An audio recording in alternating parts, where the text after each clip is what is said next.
ତମେ ତ ପାର୍ଟି କରୁଛ ମୁଁ କଣ ଥାନାଟା କହି ମତେ କୁହ। ଏ ଗାଁ ସହିତ ବହୁତ ପୁରୁଣା ସମ୍ପର୍କ। ଏଠି ମତେ ଲାଗେ ଯେ ସବୁଠୁ ପାୱାରଫୁଲ ପିଲା ଏ ଗାଁରେ ଅଛନ୍ତି, ହଁ କି ନାଇଁ? କୋଉଠି କଣ ଭୁଲ ଘଟକା ମୁଁ ପନିକି ଧରି ଘରେ ବସୁଛୁ, ହଁ କି ନାଇଁ? ତେଣୁ ଯୋଉଠି ଯୁବଗୋଷ୍ଠୀ ଷ୍ଟ୍ରଙ୍ଗ ଅଛନ୍ତି ସେଠି ନିଶ୍ଚିତ ଗାଁର ଉନ୍ନତି ହୁଏ। ଗାଁର ସବୁ କ୍ଷେତ୍ରରେ ସବୁ ସମସ୍ୟାର ସମାଧାନ ହୁଏ ଯୋଉଠି ଯୁବଗୋଷ୍ଠୀ ଷ୍ଟ୍ରଙ୍ଗ ଅଛନ୍ତି, ଯୁବକ ମାନେ ଆମ ୟଙ୍ଗ ଜେନେରେସନ ପିଲା ଷ୍ଟ୍ରଙ୍ଗ ଅଛନ୍ତି।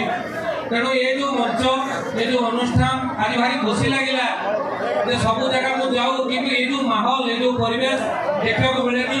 ଏ ଯୋଉ ଗୁରୁଜନ ମାନଙ୍କୁ ଏଠି ସମ୍ମାନ କରାଯାଇଛି, ଏଠି କେବଳ ଗୁରୁଜନ ମାନଙ୍କୁ ସମ୍ମାନ କରାଯାଇନି, ତାଙ୍କ କଳାକୁ ସମ୍ମାନ କରାଯାଇଛି, କଳାକାରକୁ ସମ୍ମାନ କରାଯାଇଛି। ତେଣୁ ପ୍ରଥମେ ଆମେ ସେ ଗୁରୁଜନ ଭାଇ ଗୋଟେ ହୋ ହାଲା ଦେଇକି ଜୋରରେ ଗୋଟେ ତାଳି ମାରିବା,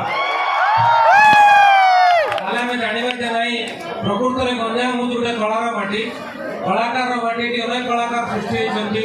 ଆଉ ଯୋଉ ଯୋଉ କଳା ମାନେ ଯୋଉ କଳାକାର ମାନେ ଆଧୁନିକତାକୁ ଗ୍ରହଣ କରିନେଲେଣି, ସେଇମାନଙ୍କ ଭିତରୁ ଏଇ ଯୋଉ ମହାନ ହସ୍ତି ମାନେ ଷ୍ଟେଜ ଉପରେ ଠିଆ ହେଇଛନ୍ତି, এইମାନେ ଲୋକ କଳା, ଲୋକ ସଂସ୍କୃତି, ଲୋକ ପରମ୍ପରାକୁ ବଞ୍ଚେଇକି ରଖିଛନ୍ତି। ତାଙ୍କ ପାଇଁ ଆଉ ଟିକେ ଜୋରସୋରରେ ତାଳିବୁ। ଆଉ ଏଠି ତ ମା ମାନେ ପୁରା ବସିଛନ୍ତି, ଝିଅ ମାନେ ବସିଛନ୍ତି। ସମସ୍ତଙ୍କୁ ଗୋଟିଏ ଅନୁରୋଧ, ଆମେ ଏଠି ପ୍ରତିବର୍ଷ ଯାତ୍ରା ଆସେ ନା? ଗତ ବର୍ଷ ବି ଆସିଥିଲା ନା? ହଁ, ଗତ ବର୍ଷ ବି ମୁଁ ବି ଜାଣିଥିଲି। ମୁଁ ଲୁଚିକି ଆସିଲି ଯାତ୍ରା ଦେଖିବାକୁ, ଗୋଟେ ମୁହଁରେ ମାସ୍କ ଫାସ୍କ ବାନ୍ଧିକି ଆସିଲି ଯାତ୍ରା ଦେଖିବାକୁ।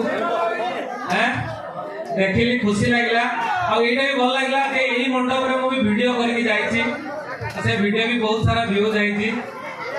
এই ଗାଁକୁ ଯେତେବେଳେ ଆସେ ମୁଁ ନିଶ୍ଚିତ ମନ୍ଦିର ଉପରକୁ ଯାଏ, ସେଠି ଭିଡିଓ କରେ। ଆଉ ଗାଁଟା ସବୁଠୁ ଏଥିପାଇଁ ଭଲ ଲାଗେ, ବହୁତ ଠାକୁର ବିଶ୍ୱାସୀ ଲୋକ ଏଠି ଅଛନ୍ତି, ବହୁତ ଭଗବାନଙ୍କୁ ବିଶ୍ୱାସ କରନ୍ତି, ଠାକୁରଙ୍କୁ ବିଶ୍ୱାସ କରନ୍ତି। ତେଣୁ ଏଇ ଜିନିଷ ଚାଲିକି ରହିଥାଉ।